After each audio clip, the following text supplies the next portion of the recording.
जय संविधान। दी public India में आपका हार्दिक स्वागत है। अग्निवीर योजना पर बहुत ज्यादा चर्चा हुई। सरकार अग्निवीर योजना क्यों लाई, क्या मकसद था, भक्तों द्वारा बहुत कुछ बताया गया। यह बताया गया कि हम सेना को युवा बनाना चाहते हैं और पूरे विश्व में ऐसा होता है। वहां भी कंपलसरी ट्रेनिंग होती है, युवाओं को कॉन्ट्रैक्ट बेसिस पे रखा जाता है, जैसे रूस में रखा जाता है, इजराइल में, बाकी देशों में। उनकी नकल की गई और इसको जस्टिफाई करने का प्रयास किया गया। असली जो मकसद था, जो हम लोगों को समझ में आ रहा था, अर्थशास्त्रियों को समझ में आ रहा था, वो था सरकार का पैसा बचाना। ओल्ड पेंशन स्कीम को खत्म करके न्यू पेंशन स्कीम लाई गई सरकारी कर्मचारियों के लिए, अधिकारियों के लिए। वो सरकारी पैसे को बचाना उसका उद्देश्य था। डिफेंस फोर्सेज में जो 15-17 साल की नौकरी मिला करती थी, पेंशन सुविधाएं मिला करती थी, मेडिकल फैसिलिटी मिला करती थी, मेस फैसिलिटी मिला करती थी, शहादत का दर्जा मिला करता था, उसको हटाकर केवल अग्निवीर इसलिए लाया गया कि सरकारी खर्चा बचाया जा सके। और सरकारी खर्चा क्यों बचाया जा सके? क्योंकि कॉर्पोरेट टैक्स को कम किया गया है। जब कॉर्पोरेट टैक्स को, बड़े बड़े पूंजीपतियों के टैक्स को कम किया गया है और जीएसटी को बढ़ाया गया है और मध्यम वर्ग और निम्न वर्ग को परेशान किया गया है, उनपे आर्थिक बोझ डाला गया है। पैसे की आवश्यकता तो है, पैसा तो नहीं है, क्योंकि बहुत सारे ऋण माफ किए जाते हैं, पूंजीपतियों के ऋण माफ किए जाते हैं, छोटे लोगों के ऋण तो नहीं माफ किए जाते, गरीब लोगों के ऋण तो नहीं माफ किए जाते। आप और मैं 1 लाख का लोन ले लें और अगर वापस नहीं करेंगे, हमारे घर में पुलिस आ जाएगी और बैंकर्स आ जाएंगे, नोटिसेज आ जाएंगी।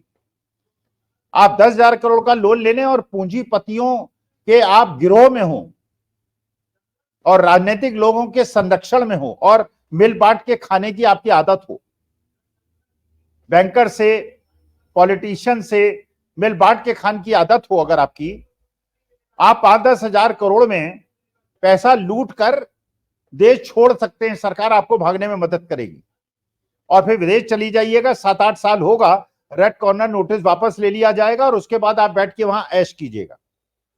उनके इस खर्चे को वहन करने के लिए ओल्ड पेंशन स्कीम को खत्म किया गया, न्यू पेंशन स्कीम को लाया गया, अग्निवीर योजना को लाया गया। रियल एस्टेट में जो 10% का टैक्स था उसको बढ़ा के 12.5% कर दिया गया। शेयर मार्केट में मिडिल क्लास थोड़ा बहुत पैसा कमा लेता था, उस पर ट्रांजैक्शन टैक्स भी बढ़ा दिया, लॉन्ग टर्म कैपिटल गेन भी बढ़ा दिया, शॉर्ट टर्म कैपिटल गेन भी बढ़ा दिया। लोगों के आमदनी को लूट लिया गया क्योंकि पूंजीपतियों के ऋण माफ करने थे। अग्निवीर योजना हम लोगों को खुद समझ में नहीं आ रहा था, बड़े बड़े सेना के अधिकारियों को बात समझ में नहीं आ रहा था।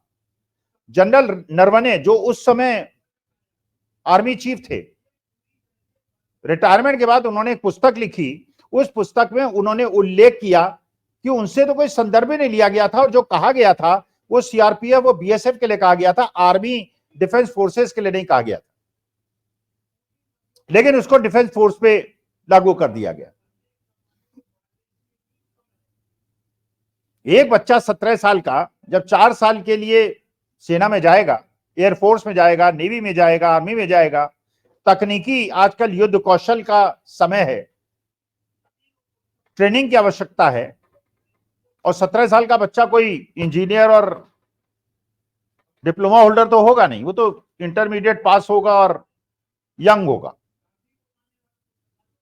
पहले 3-3, 4-4 साल की ट्रेनिंग होती है, उसके बाद लोग सेना में जाया करते थे। अब 6 महीने की ट्रेनिंग होगी और उसके बाद उसको सीधे युद्ध क्षेत्र में भेज दिया जाएगा और वहां वो सेना में फ्रंट लाइन में उसको खड़ा कर दिया जाएगा और परमानेंट वाले पीछे रहेंगे और अग्निवीरों को आगे कर देंगे। खैर, असली मुद्दा है जिसपे मैं बात करना चाहता हूं। यह कहा गया था कि ये देश के लोगों में देश भक्ति की भावना को जागृत करने के लिए अग्निवीर योजना लाई गई है। और हम लोगों का यह मानना था कि 4 साल की नौकरी के बाद जब यह बच्चा अस्त्र शस्त्र चलाना सीख जाएगा और उसके बाद बेरोजगार हो जाएगा, उसके बाद इसको केवल 11 लाख रुपए मिलेंगे, कोई पेंशन नहीं, कोई मेडिकल फैसिलिटी नहीं, कोई सुविधा नहीं। और 11 लाख रुपए आप जानते हैं आज की तारीख में ही उसकी क्या कीमत है, और 4 साल के बाद तो उसकी कीमत 7 लाख के बराबर हो जाएगी। घर में एक शादी हुई, जरा भी मकान का रिपेयर हुआ, खत्म। उसके बाद वो फिर बेरोजगार। 4 साल के लिए सेना ने उसको सीमा में सामने खड़ा कर दिया, उसके बाद वो बेरोजगार। समर्थकों ने यह कहा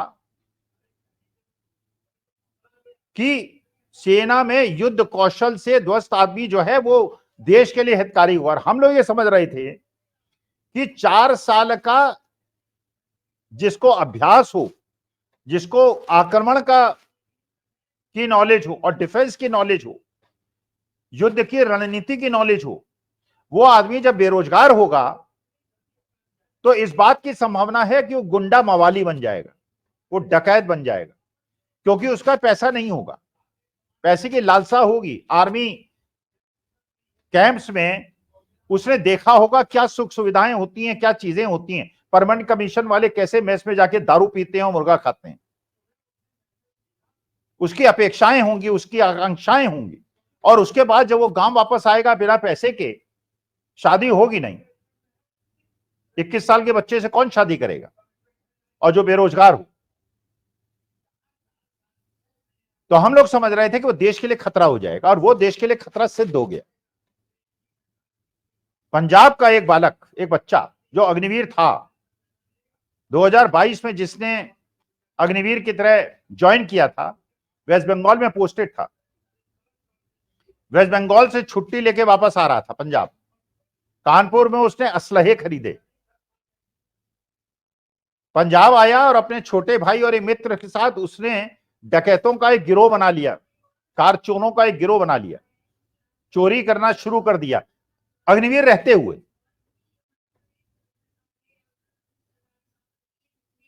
और इस प्रकार की कितनी घटना, ये तो पकड़ा गया, बाकी तो पकड़े गए कितने नहीं पकड़े गए नहीं पता। लेकिन आप सोचिए, जिस आदमी को आर्मी की ट्रेनिंग मिल जाए, अस्त्र शस्त्र की ट्रेनिंग मिल जाए, जो शारीरिक रूप से मजबूत हो और बेरोजगार हो और डिप्रेशन में हो, उस पे ये देश विरोधी लोगों उसके दिमाग पे किस तरह से कब्जा कर सकते हैं, इसकी कितनी संभावना है कि जो बदमाश गिरोह हैं वो इन अग्निवीरों का उपयोग असामाजिक तत्वों की तरह यूज करेंगे पैसा देकर, क्योंकि वो बिक जाएंगे, उन्हें पैसे की आवश्यकता है। शादी हुई नहीं है, मां बाप कह रहे हैं 4 साल बाद वापस चले आए तुम। तो ये जो अग्निवीर योजना का विभत्स रूप है, ये दिखना शुरू हो गया है। और सरकार ने इसको क्यों किया?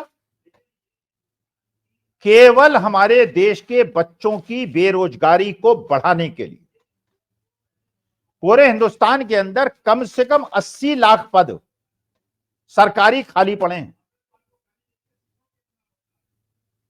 और ऐसा नहीं इनको नहीं भरा जा सकता, ऐसा नहीं बिना पेपर लीकेज के बेईमानी की इसको नहीं भरा जा सकता। क्योंकि तेजस्वी यादव ने बिहार के अंदर दिखा दिया 18 महीने की सरकार में 3-3.5 लाख बच्चों को, युवाओं को सरकारी नौकरी देकर, शिक्षा विभाग में और ग्रामीण विकास विभाग में नौकरी दिलवाकर उन्होंने सिद्ध कर दिया। पेपर लीक नहीं हुआ, पेपर नहीं बिके, लोगों ने नौकरी ज्वाइन कर ली। तो अगर अकेले बिहार के अंदर 3-3.5 लाख लोगों को नौकरी मिल सकती है, जिसमें उत्तर प्रदेश, मध्य प्रदेश, राजस्थान वालों ने भी नौकरी पाई, तो पूरे हिंदुस्तान के अंदर अगर 70-80 लाख बच्चों को सरकारी नौकरी मिल जाए, देश की आर्थिक स्थिति बदल जाएगी। 70-80 लाख परिवार, उन्हें 5 किलो अनाज की आवश्यकता नहीं होगी, वो सेल्फ सफिशिएंट हो जाएंगे, उनके पास परचेजिंग पावर आ जाएगी, वो देश के समाज के लिए शांति दूत बन जाएंगे, क्योंकि उनकी जो अपेक्षाएं हैं वो सेटिस्फाई हो जाएंगी। लेकिन सरकारी नौकरी नहीं भरेंगे और उसको जस्टिफाई करेंगे कि सबको सरकारी नौकरी तो नहीं मिल सकती। हम कब कह रहे हैं सबको सरकारी नौकरी दे दो, लेकिन कम से कम ये 80-90 लाख लोगों को, बच्चों को तो सरकारी नौकरी दे दो, जिससे दबाव घटे। जब प्राइवेट नौकरी में एक पद के लिए अधिसूचना हो तो वहां 10,000 लोग ना पहुंचे, कम से कम 6,000 लोग पहुंचे, क्योंकि 4,000 लोग उसमें सरकारी नौकरी में चले गए होंगे। अब कह रहे हैं अग्निवीरों को 10% रिजर्वेशन देंगे पुलिस में और बीएसएफ में और सीआरपीएफ में। इसका मतलब अब दो कंपटीशन के स्रोत हो गए, एक जो अग्निवीर के थ्रू जाएंगे और एक जो अग्निवीर में नहीं गए वो जाएंगे। फिर आप दबाव बढ़ा रहे हैं सीधे रिक्रूट्स के लिए, क्योंकि आप 10% रिजर्वेशन आपने कर दिया। अरे इन लोगों को अगर 15-17 साल की आपने नौकरी दे दी होती, अग्निवीरों को न बनाकर पूरा इनको कमीशन दे दिया होता, सरकारी खर्च तो जरूर बढ़ता, लेकिन देश की सेना मजबूत होती। जो ये पंजाब के अंदर घटना घटी है डकैती और चोरी की, कि अग्निवीर मजबूरन डकैत और चोर बन गया, वैसी घटनाएं न घटती। देश की सेना को कमजोर कर दिया गया है, देश के सम्मान सेना को कमजोर कर दिया गया है, देश की सीमाओं को कमजोर कर दिया गया है। और यही कारण है, संभवतः यही कारण है, रोज आपको जम्मू के अंदर से कोई न कोई आतंकवादी घटना दिख रही है, क्योंकि सेना का मनोबल गिर गया है, पुराने लोगों का भी मनोबल गिर गया है, और इन अग्निवीरों का तो बेचारों का जो मनोबल गिरा है उसकी कल्पना मैं कर सकता हूं। पुलिस में भी ये अग्निवीर योजना लगाने का महाराष्ट्र के अंदर प्रयास हुआ था। हर चीज कॉन्ट्रैक्ट पे कर लो, 1/4 तनख्वाह दे दो, सरकारी खर्चे बचा लो, लेकिन सांसदों की पेंशन नहीं रोकेंगे, उनकी इनकम नहीं कम करेंगे, पूंजीपतियों की शादी पे कोई कंट्रोल नहीं होगा, उन्हें कोई नोटिस नहीं जाएगा कि आपने 5,000 करोड़ क्यों खर्च किया, क्योंकि वहां बड़े बड़े सब राजनीतिक दलों के नेता वहां जाके चांदी के प्लेट में खाना खाएंगे। इनसे अच्छे तो राहुल गांधी हैं। उन्हें सुल्तानपुर कोर्ट का जब नोटिस मिला और आज वो पेश हुए, पहला तो सुल्तानपुर कोर्ट के अंदर जो वहां हजारों की भीड़ थी, उनके ऊपर फूलों की वर्षा हुई, बाबा साहब भीमराव अंबेडकर की फोटो, संविधान की कॉपी उनको दिखाई गई और उनका अभिनंदन किया गया। कोर्ट ने अगली डेट फिक्स की। उसके बाद राहुल गांधी जब लौट रहे थे तो एक जूता गांठने वाले क्या वो बैठ गए, जूता गांठने लगे। पहले वो कारपेंटर के यहां गए थे, उसके पहले मजदूर मिस्त्री के घर गए थे, चिनाई की थी उनकी दुकान में, और आज वो एक जूता गांठने वाले क्या बैठ गए। चाहिए ऐसा नेता देश को मोहब्बत वाला नेता चाहिए, देश को जोड़ने वाला नेता चाहिए। हिंदू मुसलमान, हिंदू सिख, हिंदू क्रिश्चियन, ये सब करने वाला नेता नहीं चाहिए। हमको 142 करोड़ लोगों को एकजुट करने वाला नेता चाहिए। हमारे अंदर द्वेष पैदा करने वाला नेता देश के लिए हानिकारक है। एक ये अग्निवीर योजना, जिसके बारे में सब मान रहे थे कि देश के हित में नहीं है, सेना के हित में नहीं है, राष्ट्र के हित में नहीं है, वो अब सिद्ध हो रहा है। और दूसरा, ये देश को विध्वंस और विभाजन की ओर ले जाने वाले लोग, हिंदू राष्ट्र की बात करने वाले लोग, और कोई आदमी अगर सिखों की बात कर ले, पंजाब की बात कर ले, तो उसे देशद्रोही और गोली मारने की बात करने वाले लोग और हिंदू राष्ट्र वालों का सम्मान करने वाले लोग इस देश को स्वीकार नहीं है। ये देश ऐसा ही है, ऐसा ही रहेगा। महात्मा गांधी, महावीर, गुरु नानक का रहेगा, प्यार मोहब्बत का देश रहेगा। हम एकजुट रहेंगे, 142 करोड़ लोग एकजुट रहेंगे, और हमारे बीच में हिंदू मुसलमान सिख ईसाई का द्वेष और भेद नहीं होगा। हम प्यार मोहब्बत से रहेंगे, हमें जितना चाहे तोड़ने का प्रयास करें, हम नहीं टूटेंगे, हम प्यार मोहब्बत से रहेंगे। जय संविधान, जय महात्मा गांधी।